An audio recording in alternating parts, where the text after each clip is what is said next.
दोस्तों पुराने जमाने में कहावत हुआ करती थी कि इश्क और नौकरी दो ऐसी चीजें हैं जिन्हें इंसान करता रहेगा, सहता रहेगा, रोता रहेगा पर छोड़ेगा नहीं। कुछ लोग ऐसे होते हैं जिन्हें अपने काम से प्यार होता है, पर कुछ लोग ऐसे भी होते हैं जिनके लिए उनका काम उनके लिए किसी सजा से कम नहीं होता है। आज जानेंगे ऐसी ही कुछ नौकरियों के बारे में जिन्हें करने वाले से लगभग सभी करते हैं नफरत, लेकिन उनमें से कुछ काम है इतने जरूरी कि उनके बिना नहीं चल सकती दुनिया। आइए जानते दुनिया की 10 सबसे घिनौनी और घटिया नौकरियों के बारे में। Number 10, tenor. दोस्तों इतिहास की सबसे घटिया नौकरियों में से एक है। पहले के जमाने में लोग खाल और चबड़ों से बने हुए सामानों का ज्यादा प्रयोग करते थे, जिसके लिए मवेशियों की खालों को सुरक्षित रखना पड़ता था। खालों को सुरक्षित रखने की जिम्मेदारी टैनर की होती थी। खालों को सुरक्षित रखने के लिए टैनर को एक चूने के पानी से भरे हुए गड्ढे में खाल को डालकर उसको भिगोना पड़ता था, जिसके बाद उस पर लगी हुई चर्बी और रोए को खुरच के साफ करना पड़ता था। इसके बाद उन चमड़ों को एक दूसरे पानी में गड्ढे में डालकर उस पर कुत्ते की पॉटी को रगड़कर चमड़े में मुलायम किया जाता था और इससे चमड़ों में चमक आती थी। दोस्तों एक बात सोचकर देखिए, वो स्मेल और फील कितनी घटिया होती होगी जब टैनर को अपने हाथ से कुत्ते की पॉटी के साथ ये सब करना पड़ता होगा। आपको जानकर हैरानी होगी कि ये काम आज भी बंद नहीं हुआ है और ना ही इसे करने वालों में कोई कमी आई है। Number 9, mud lark. दोस्तों आपने नदियों के किनारे लोगों को घूमते तो जरूर देखा होगा। मड लार्क की नौकरी भी कुछ ऐसी होती थी। दरअसल 18वीं और 19वीं सदी में ये नौकरी काफी ज्यादा पॉपुलर थी। मड लार्क नदियों के किनारे जमे हुए कीचड़ में कुछ कीमती मिल जाने की उम्मीद में नदियों के किनारे भटका करते थे। कभी कभी नदियों के पानी के साथ कुछ धातु के टुकड़े या किसी की कोई कीमती चीज बहकर किनारे पर आ जाती थी, जिसे बेचकर ये अपनी रोजी रोटी चलाते थे। ये नौकरी इतनी घटिया थी कि कभी कभी इन्हें नदियों में बहकर आए कच्चे सीवेज और जानवरों की सड़ती हुई लाशों के बीच में भी काम करना पड़ता था। मडलार का काम आमतौर पर या तो 8 से 15 वर्ष की आयु के युवा या सेहतमंद बुड्ढे करते थे। Number 8, gong farmer. Gong farmer इतिहास की कुछ सबसे घटिया जॉब्स में से एक थी। ये इस हद तक बुरी थी कि इसे अब बैन कर दिया गया है। गोंग फार्मर को शहरी घरों के शौचालय में से मल को निकालकर उसके डंपिंग ग्राउंड तक उसे पहुंचाना रहता था। गोंग फार्मर उस मल को बाल्टियों में भरकर अपने कंधों पर रख ले जाते थे। शहरी लोगों के लिए ये काम आपत्तिजनक भी हो सकता था, इसलिए गोंग फार्मर को ये काम रात में ही करना पड़ता था। इसलिए इन्हें कभी कभी नाइट मैन भी कहा जाता था। इस नौकरी को देखकर आप अंदाजा लगा सकते हैं कि अगर तकनीक नहीं होती तो हमारे समाज की पोल की किस तरह से खुल जाती। लोग खुद के कचरे को ले जाते हुए नहीं देख सकते थे, इसलिए किसी इंसान को रात में नौकरी करनी पड़ती थी। नंबर 7, प्लेग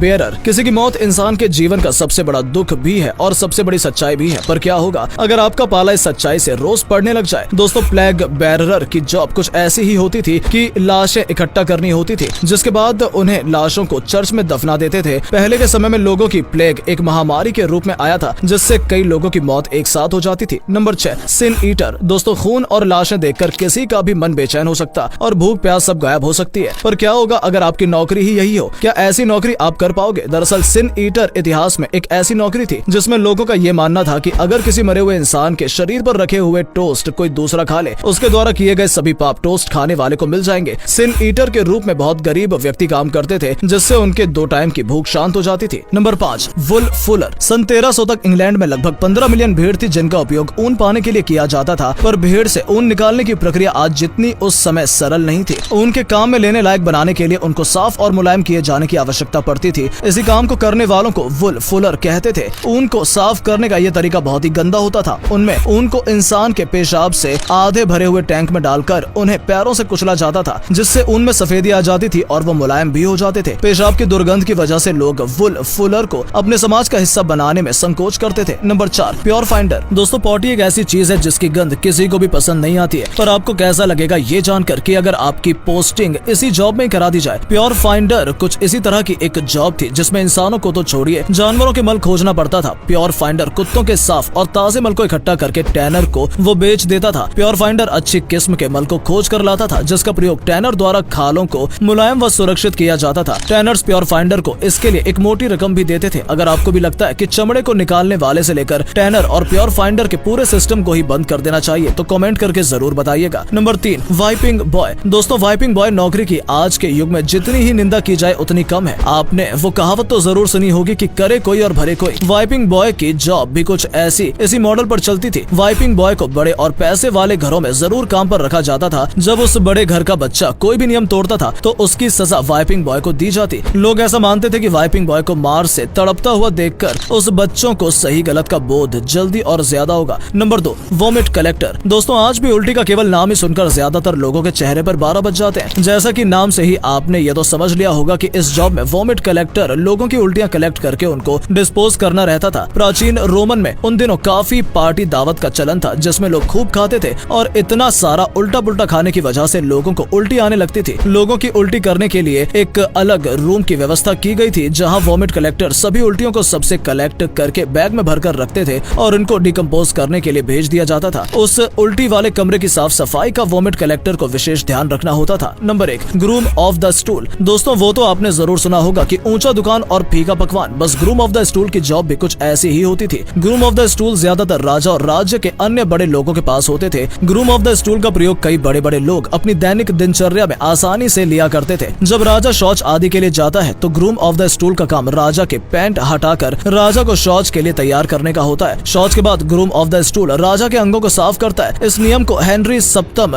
के शासनकाल के दौरान लागू किया गया और 1901 में एडवर्ड सप्तम ने इस नियम को हमेशा के लिए खत्म कर दिया था। इतिहास में ग्रूम ऑफ द स्टूल को एक बहुत ही सम्मानजनक नौकरी माना जाता था, पर जैसे जैसे समय बढ़ता गया इसे घटिया नौकरी की लिस्ट में शामिल कर दिया गया। तो दोस्तों ये थी वो नौकरियां जिन्हें करने से पहले कोई भी आम इंसान 10 बार सोचे और उसे 10 बार सोचना भी चाहिए। इस तरह की नौकरियों में अगर कुछ को हटा दें तो बहुत सी नौकरियां ऐसी हैं जिन्हें आसानी से खत्म किया जा सकता है, लेकिन इसके लिए सभी को अपना काम खुद करना होगा। क्या ऐसा कभी हो पाएगा? कमेंट करके जरूर बताइए। वीडियो में अंत तक जुड़े रहने के लिए धन्यवाद।